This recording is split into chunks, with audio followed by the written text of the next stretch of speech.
Hello students, welcome to BBVN online classes, and from today onwards we are going to learn a new chapter that's from grammar, and that is reported speech. So reported speech mainly had two words. One is reported and second is speech. Then first question arrives that what is an speech? Speech होती क्या है? Actually, whenever we are communicating with others, with the help of sound, we can say that we are using, or we can say that we are saying speech. Okay, so speech is communication with others, communication with others with the help of sound. Okay, so communicate करने के लिए दो लोगों की ज़रूरत होती है. First वो जो बोले एंड सेकेंड जो सुने. इट मीन्स फर्स्ट हो गया आपका first person that who is speaking and the second person is who is listening. So we can say one we want sender, and वो सेंडर क्या करेगा, अपना जो भी व्यूज़ हैं, आइडियाज़ हैं, थॉट्स हैं, उनको सेंड करेगा किसी रिसीवर को. It means first person to second person.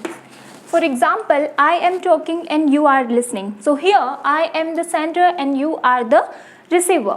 So जब भी आप कम्युनिकेट करते हैं तो आपको दो लोगों की ज़रूरत पड़ती है, एक सेंडर की और एक रिसीवर की. So जब सेंडर अपनी बात रिसीवर को कहता है तो वो सीधे तौर पर कहता है, तो इट इज़ डायरेक्ट. डायरेक्टली अगर मैं आपसे कुछ कह रही हूँ तो वो मैं कहूँगी, स्पीच कौन सी रहेगी मेरी, डायरेक्ट स्पीच में. और जब जो सेकंड पर्सन है, इट मीन्स जो सुनने वाला है, वो किसी और से कहेगा. इट मीन्स जब मैं और आप बात कर रहे हैं and then some other person came and ask you what I was saying, तो आप उस टाइम पर मेरी बात को किसी और को कहेंगे, उस थर्ड पर्सन से कहेंगे.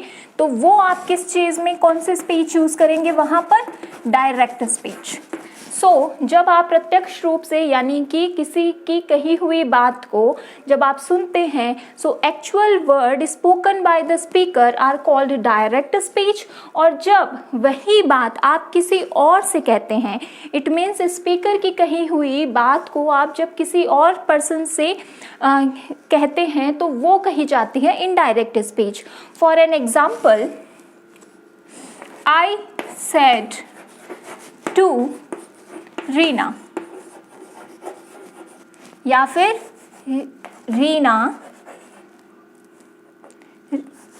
Rita said to Reena. Okay, comma, inverted commas start. I am going to Jaipur. So direct speech हमेशा इन्वर्टेड कॉमास में ही लिखी जाती हैं. So we can say that these are the words of Rita. Why so, because यहाँ पर जो एक्चुअल वर्ड्स हैं रीटा के, वो इन्वर्टेड कॉमास में लिखे जाते हैं in the direct speech. Then यहाँ पर हमें क्या करना है, सबसे पहले रिकॉग्नाइज करना है चीज़ों को कि कौन सी चीज़ किस चीज़ के लिए स्टैंड करती है. Okay, so this part of speech is called reporting verb. This part of speech called reporting verb, and the actual words are called reported speech. Actual words are called reported speech. Okay, so reporting verb जो है उसमें mainly 3 parts हैं, 3 चीज़ें consist हैं. First is Rita, that is subject. Then said to, and said to stands for verb. And then the third part is Reena, and Reena stands for object. So इस तरीके से reporting verb जो है वो 3 parts में divided है. First subject, verb and object. और जो रिपोर्टेड स्पीच है that is the actual word of the speaker. Words of the speaker we are going to change in indirect speech. हमें mainly reported speech जो है, जो direct में है, उसे इनडायरेक्ट में चेंज करना है.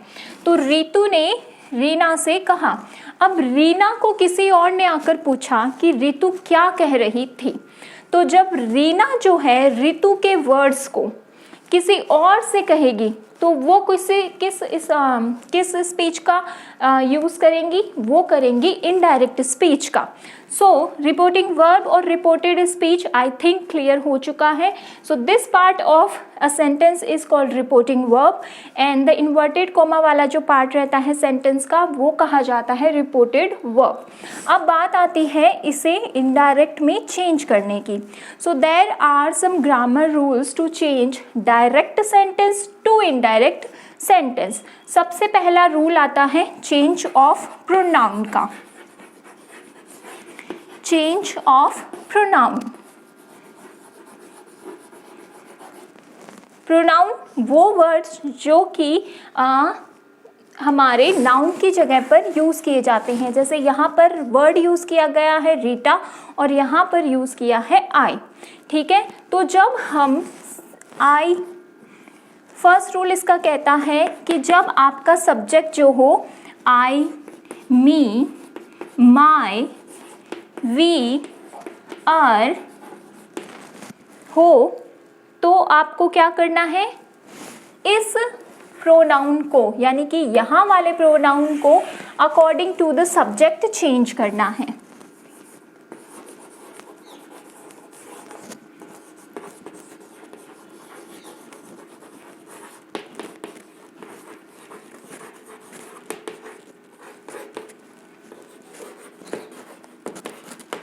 तो किसके सब्जेक्ट के अकॉर्डिंग चेंज होता है, आरवी के सब्जेक्ट के अकॉर्डिंग, रिपोर्टिंग वर्ब के सब्जेक्ट के अकॉर्डिंग। अगर यहाँ पर आई, मी, माई, वी, आर सेल्स आता है तो यहाँ पर हम जो हैं उसको किसके अकॉर्डिंग चेंज करेंगे, रिपोर्टिंग वर्ब के सब्जेक्ट के अकॉर्डिंग। सेकेंड रूल कहता है when you are talking about you, your, yours. ठीक है, अगर यहाँ पर आई की जगह यू आता है तो ये किसके अकॉर्डिंग चेंज होता है, change according to object of R V. ठीक है, तो यहाँ पर अगर यू वर्ड आता है तो वो रीना के अकॉर्डिंग चेंज होता है। इट मीन्स हमारा जो ऑब्जेक्ट है रिपोर्टेड स्पीच का उसके अकॉर्डिंग चेंज होता है। फिर बात आती है थर्ड पर्सन प्रोनाउन की। थर्ड पर्सन प्रोनाउन जिसके बारे में हम अगर बात करते हैं और वो वहाँ पर प्रेजेंट ना हो। Listener is the first person, speaker is the first person, listener जो सुन रहा है वो सेकंड पर्सन, और जिसके बारे में हम बात कर रहे हैं मेनली हम बात करते हैं ही, शी, इट। ठीक है, तो वहाँ पर उसमें नो चेंज आता है। इट मीन्स जो भी आपका सेंटेंस रहेगा वो एज इट इज़ रह जाएगा। फॉर एग्जाम्पल इन्हीं प्रोनाउन को किस वे में चेंज किया जाता है वो मैं आपको विद एग्जाम्पल समझाती हूँ। लाइक आई है तो यहाँ पर आई आया है रीटा के लिए, तो अगर मैं जब इसको चेंज करूँगी तो मैं आई की जगह पर शी लिखूँगी। ठीक है, आई की जगह पर हम शी लिखेंगे। अब मान लीजिए यहाँ पर आया Rita said to Reena you are going to Jaipur, कि तुम जयपुर जा रही हो। तो यहाँ पर यू किसके लिए आया है, रीना के लिए, तो रीना भी गर्ल है तो that is why we are going to use the same pronoun word that is she. और अगर यहाँ पर आता माई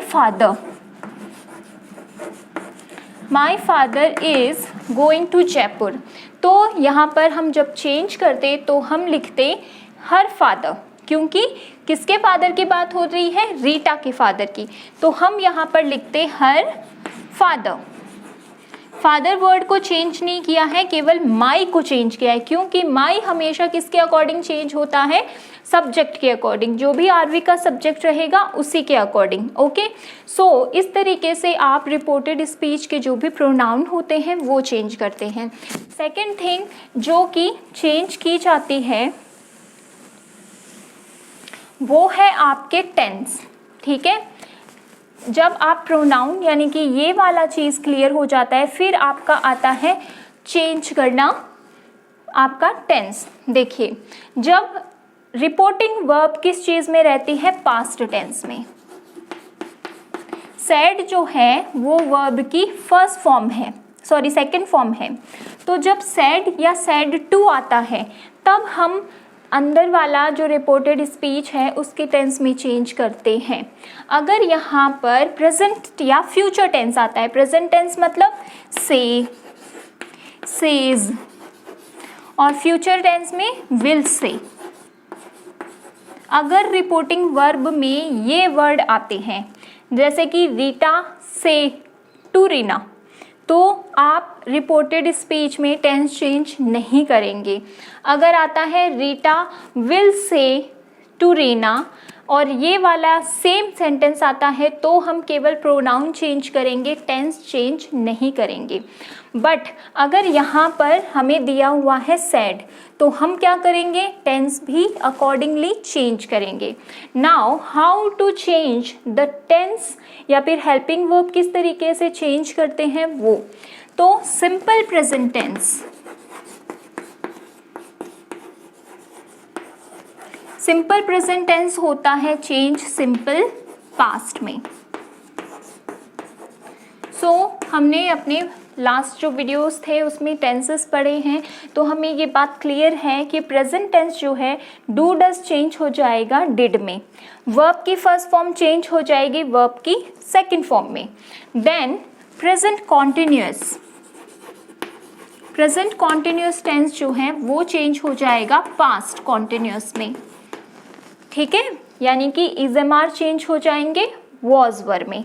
यहाँ पर एम आया है तो यहाँ पर शी के अकॉर्डिंग वॉज चेंज हो जाएगा। हम जब इनडायरेक्ट स्पीच में इसे चेंज करेंगे तब। फिर present perfect, present perfect change हो जाएगा पास्ट परफेक्ट में, okay.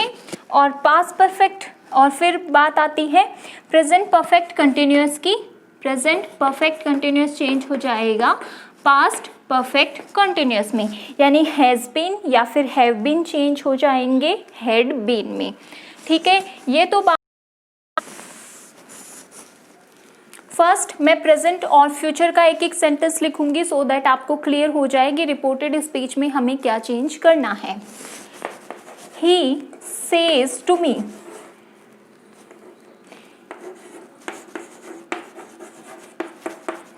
I am going to Jaipur, ठीक है, inverted commas also closed. So when we are changing this direct speech sentence to indirect speech, so first rule कहता है कि यहाँ पर says की जगह पे tells हो जाएगा, he tells me, कंजक्शन, क्योंकि असर्टिव सेंटेंस जो है उसमें कॉमा एंड इन्वर्टेड कॉमास को हटाकर एज अ कंजक्शन दैट का यूज़ किया जाता है। तो ही टेल्स मी दैट, यहाँ पर आई है तो आई प्रोनाउन चेंज होगा इसके अकॉर्डिंग, सो यहाँ पर भी ही आ जाएगा ही। फिर यहाँ पर एम है, अगर यहाँ पर पास्ट टेंस होता तो मैं इसमें टेंस में चेंज करती, बट यहाँ पर प्रेजेंट टेंस है दैट इज़ वाई एम का यहाँ पर ही के अकॉर्डिंग इज़ लग जाएगा और बाकी जो रेस्ट ऑफ द सेंटेंस है वो हम एज इट इज़ लिख देंगे। So he tells me that he is going to Jaipur, इस तरीके से हम इनडायरेक्ट में लिखा। फिर हम बात करते हैं कि इसी टेंस सब सेंटेंस को अगर हम लिखते हैं पास्ट टेंस में, जैसे कि he said to me, comma inverted commas start, I am going to Jaipur, inverted commas also closed, ठीक है। तो हम इसको किस तरीके से चेंज करेंगे, ही सेड टू की जगह पर आएगा टोल्ड। अगर यहाँ पर टू नहीं लिखा हुआ रहता, इट मीन्स अगर यहाँ पर सिर्फ ही सेड ही लिखा हुआ रहता तो मैं यहाँ पर टोल्ड की जगह पर सेड का ही यूज़ करती, टोल्ड में उसे चेंज नहीं करती। बट यहाँ पर टू मी लिखा हुआ है, that is why I am changing said to told.